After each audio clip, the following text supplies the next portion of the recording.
In a conversation that defies every modern cultural narrative, Tucker Carlson sits down with the man who was once the most famous gay conservative in the world, Milo Yiannopoulos. But Milo isn't here to provoke with his usual flamboyance. He's here to explain why he left that life behind completely. They discuss the controversial idea that homosexuality is a symptom of trauma, the faggotization of Western society, and Milo's shocking admission of regret regarding his past influence. Is identity immutable? Or is it a choice?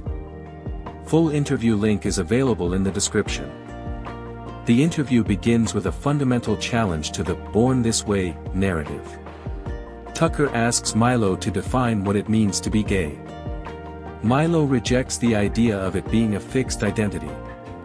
Instead, he argues that for many men, it is a behavioral response to specific childhood environments, specifically, absent fathers and overbearing mothers. What question I understand. In almost every case, and certainly in every male case, it is a trauma response. It is not a sexuality. It is not part of what you are or who you are or a component of your personality or a function of it. It is a set of behaviors that emerges in people with a number of very easily identifiable common etiologies. Milo frames homosexuality not as a genetic trait like eye color, but as a psychological adaptation.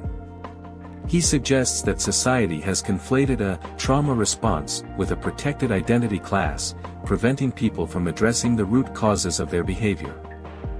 Milo goes deeper, comparing his sexual compulsions to his past struggles with substance abuse. He describes his previous lifestyle not as one of freedom, but of enslavement to an urge he couldn't control. He uses a dark, almost supernatural metaphor to describe the intensity of this addiction. Get rid of it because it was taking hold of my mind. It sounds like a demon. Yeah, because it's what it is. I joke, I say Gorgoroth, the semen demon. You know, he comes out. Well, he doesn't visit me very often anymore. You know, but it's like, totally real. I mean, that stuff is all real. By framing his sexuality through the lens of addiction, specifically comparing it to cocaine, Milo argues that giving in to these urges isn't liberation, it's a loss of agency. He views his transition to celibacy as a way to reclaim his own will from a demonic compulsion. Perhaps the most surprising moment of the interview is Milo's apology. 10 years ago, he was the face of the gay Republican movement. Now, he views that political project as a mistake.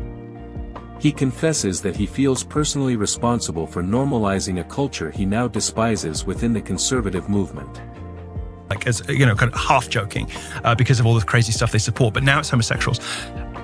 I have to be honest with you, I bear some responsibility for this, because it was me, 10 years ago, mainstreaming homosexuality into the Republican Party is the great regret of my life.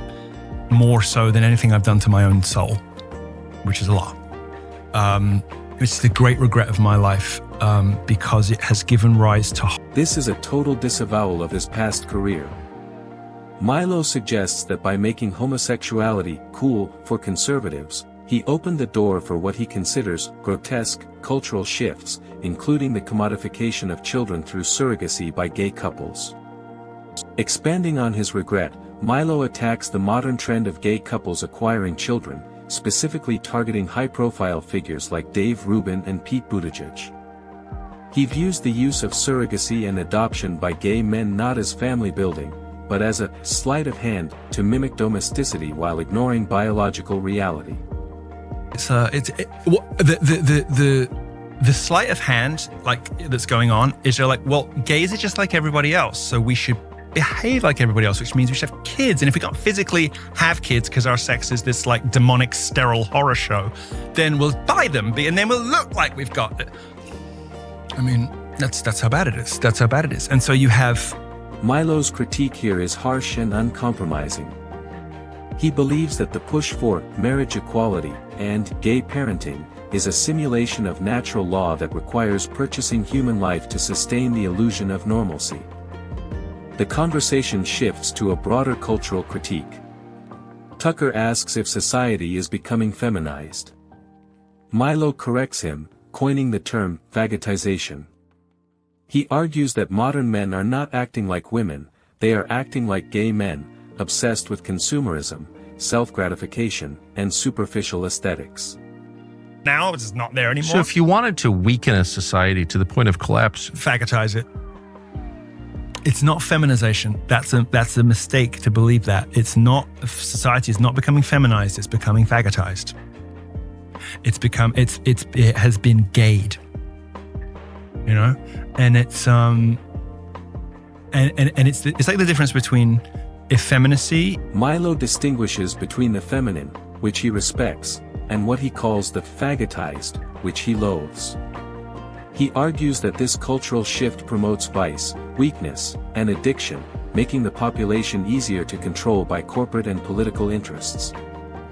Finally, Milo discusses the personal changes he's experienced since embracing celibacy and faith.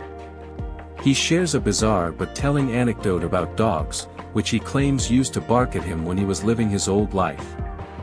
It's a moment that highlights his belief in the spiritual tangibility of good and evil. trying to overcome your gay sexual impulses? I don't really have them anymore. Not often.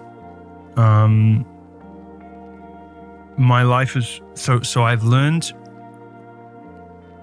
Well, the first thing to say is that dogs have stopped barking at me. What? I mean, I used to set dogs off, like really set dogs off. Like they would go crazy around me. And when I stopped, Really? Yeah. With hostility or affection? I mean, or? they can sense evil, you know. While framed with his trademark dark humor, Milo is serious about the metaphysical change. He claims that leaving his old life has physically and spiritually altered his presence in the world, quieting the chaos around him, even down to the behavior of animals. Milo Yiannopoulos leaves us with 3 provocative insights. First, that sexual identity may be a symptom of deeper trauma. Second, that society is adopting the vices of gay culture to its own detriment. And finally, that redemption and change are possible, even for those told they can't unsuck their past. If our culture insists that identity is fluid, why is leaving homosexuality the one transition that is socially forbidden?